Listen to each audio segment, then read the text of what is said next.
ariko rero sinzi impamvu umuntu bita jihadi w'umutinganyi akomeza kujijisha abantu, agakomeza gukora ibiganiro ajijisha abantu ikibazo turiho.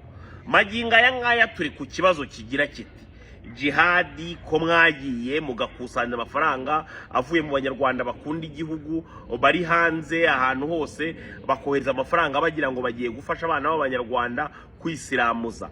Jihadi na bagenzi bawe amafaranga mwibije yo kugira ngo musiramuza abana b'abanyarwanda, wowe ku giti cyawe ukikuramo nkaho utari umunyarwanda, ukanga kwisiramuza kandi yari amafaranga yo gusiramuza abana b'abanyarwanda. Ese watwereka ibitaro mwatanze amafaranga yo gusiramuza abo bana?